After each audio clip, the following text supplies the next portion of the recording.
Hi, I'm Danny. Welcome back to another video. In today's video, I'm going to diagnose my coolant temperature sensor, why it's erratic. So if you watch some of my scan tool videos, it really made for some great content. What it would do when I graph it, the sensor would just kind of go up and down and up and down. I just assumed it needed a sensor, but in today's video, we're going to actually diagnose it, and you're going to be surprised what I found. Let's get started. So let's go ahead and remove the temperature sensor connector. Here I've got my test leads in the coolant temperature sensor, and then on the connector here, they're inside the connector. So I'm basically able to read everything that goes on between the coolant temperature sensor and the connector right here on my meter. So let's go start this up. So I'm also going to monitor everything with my scan tool. So let's get this thing started up. Let's see what it looks like. Let's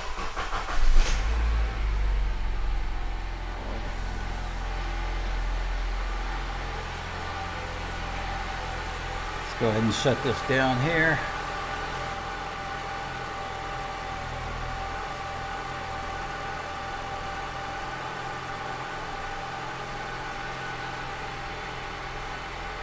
Let's just give it a minute.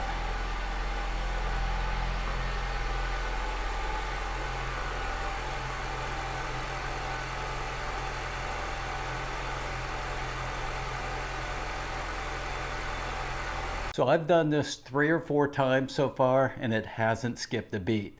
But let me show you what I did find. So on my connector here, on the green terminal, this terminal is really loose. It just kind of flops.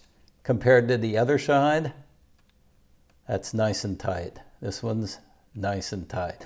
So we need to pull this apart and tighten this up. I want to share with you some of the tools and equipment that I use to diagnose this job. This is the King Bolin K7 scan tool. I just did a review video. It's a good scanner. I urge you to check it out. So this is the master test lead set, which I got. And these are actually the connectors that I used.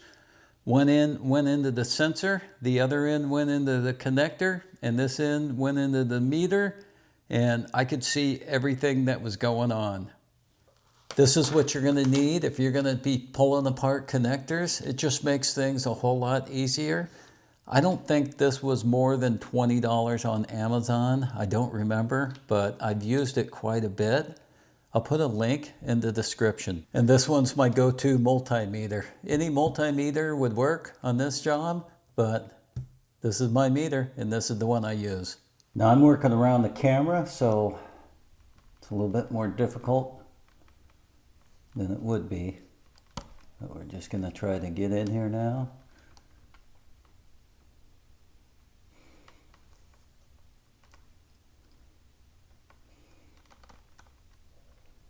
Looks like it's moving. I can see it moving.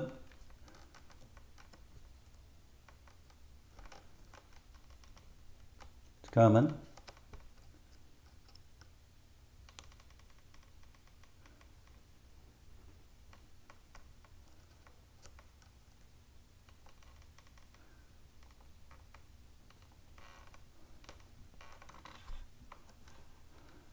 So it's come out this far so far. Let's see if we can just get the rest of it here. Should be just about ready to pop. There it is. So it just popped out.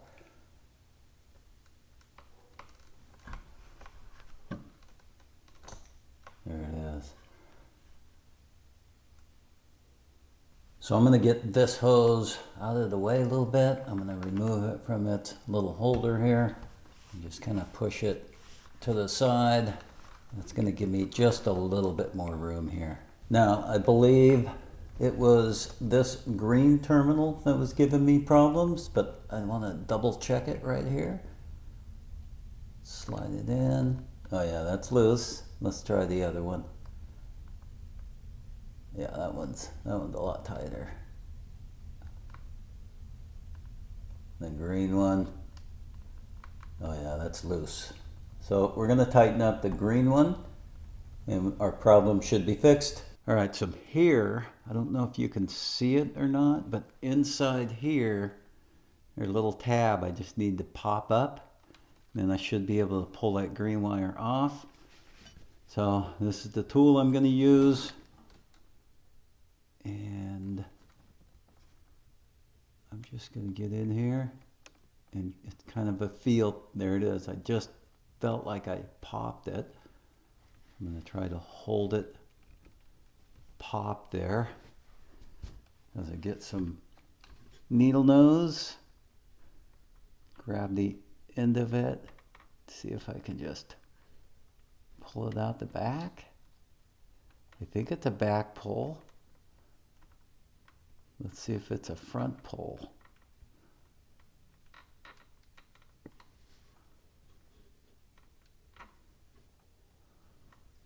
I can't tell. There it goes, coming out the back. So it is a back pull. From here, I can pull this off and just finish pulling it out. Be gentle, you don't want to bend anything. And there it is. So now I'm going to tighten this up. So I'm going to go ahead and just cut the insulation here just a little bit to make my life just a little bit easier. Be careful not to cut the wire. That should be just enough.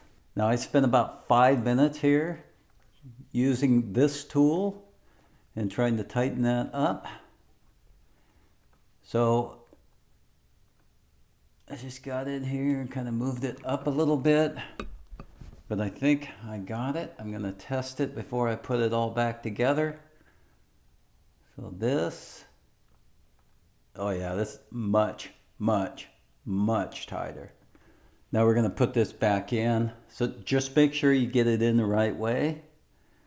So the opening down here, that's going to go to the bottom if you're calling this the top. So let me see if I can get this in the correct way here.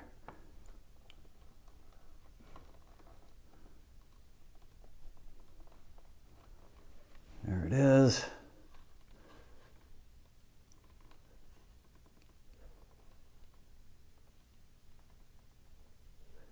Then we're going to push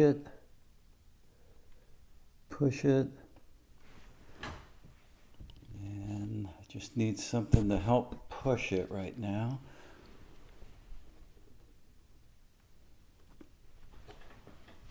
Then we're going to get our needle nose.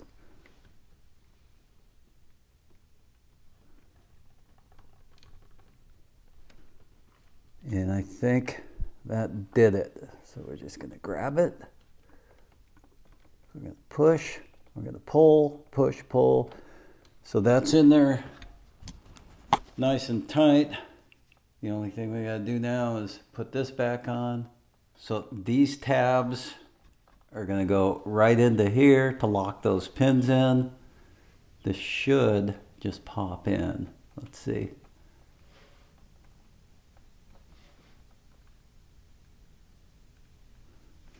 And there it is.